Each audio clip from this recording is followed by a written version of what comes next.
విద్యార్థులకు అకాడమిక్ విద్యతో పాటు వొకేషనల్ కోర్సులు సృజనాత్మకత అవసరమని జిల్లా కలెక్టర్ ఇలా త్రిపాఠి అన్నారు. జిల్లాలోని అన్ని జూనియర్ కళాశాలల 9-10 తరగతి చదువుతున్న విద్యార్థులకు వొకేషనల్ కోర్సులలో శిక్షణ ఇవ్వడంలో భాగంగా ముందుగా వాటిపై అవగాహన కల్పించి అనంతరం సెంట్విన్ ఆధ్వర్యంలో స్వల్పకాలిక వృత్తులపై శిక్షణ కార్యక్రమాలను నిర్వహించనున్నట్లు కలెక్టర్ వెల్లడించారు. మంగళవారం జిల్లా కలెక్టర్ ఇలా త్రిపాఠి నల్గొండ జిల్లా కేంద్రం సమీపంలోని రామ్నగర్లో ఉన్న అల్పసంఖ్యాక వర్గాల సంక్షేమ రెసిడెన్షియల్ పాఠశాల కళాశాలల్లో వొకేషనల్ ట్రైనింగ్పై విద్యార్థులకు ఏర్పాటు చేసిన అవగాహన కార్యక్రమాన్ని ప్రారంభించారు. మారుతున్న సాంకేతికతను దృష్టిలో ఉంచుకొని విద్యార్థులను చదువుతో పాటు వొకేషనల్ కోర్సులలో అభివృద్ధి పరచాల్సిన అవసరం ఉందని, అంతేకాక వారికి క్రియేటివిటీ కలిగించాల్సిన అవసరం ఉందని అన్నారు.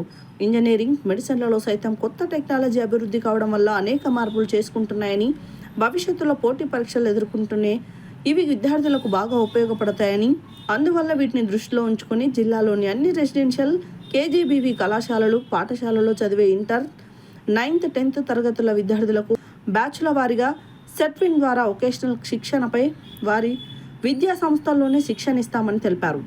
సెట్విన్ ద్వారా ఇచ్చే కోర్సులలో web fashion designing, beautification, educational, technical కోర్సులు ఎన్నో ఉన్నాయని, తమ అభ్యర్థన మేరకు సెట్విన్ మొత్తం ఫీజులో సగం ఫీజు రాయితీగా ఇవ్వనుందని, తక్కిన 50% ఫీజును కూడా కట్టలేని నిరుపేద విద్యార్థులకు జిల్లా యంత్రాంగం తరఫున ఫీజు చెల్లిస్తామని తెలిపారు. సెట్విన్ ద్వారా వారంలో 4 రోజులు వొకేషనల్ కోర్సులపై శిక్షణ నిర్వహిస్తామని, కేవలం 2 నెలల నుండి 6 నెలల వరకు మాత్రమే శిక్షణ కార్యక్రమాలు ఉంటాయని, పాఠశాల పూర్తయిన తర్వాత ఈ శిక్షణ కార్యక్రమాలు నిర్వహించడం జరుగుతుందని, అందువల్ల ప్రతి విద్యార్థి ఏదో ఒక వృత్తి విద్యలో శిక్షణ పొందాలని కోరారు. విద్యార్థులు వారికి ఇష్టమున్న కోర్సులను ఎంపిక చేసుకుని శిక్షణ పొందవచ్చని అన్నారు. ఈ సందర్భంగా కలెక్టర్ సెట్విన్ ద్వారా నిర్వహించే కోర్సులు, క్యారియర్ గైడెన్స్ పై అవగాహన కల్పించారు. ఈ సంవత్సరం వార్షిక పరీక్షలలో మొదటి 2 స్థానాలలో నిలిచే ఇంటర్మీడియట్ 9-10 తరగతుల విద్యార్థులు దేశంలో వారు కోరుకున్న చోటుకు విమాన ప్రయాణంతో పాటు 2 రోజుల ఉచిత భోజనం, వసతి సౌకర్యం కల్పిస్తామని, అలాగే బాగా చదువు చెప్పిన టీచర్లకు కూడా ఈ సౌకర్యం కల్పిస్తామని, అందువల్ల బాగా చదవాలని కలెక్టర్ కోరారు.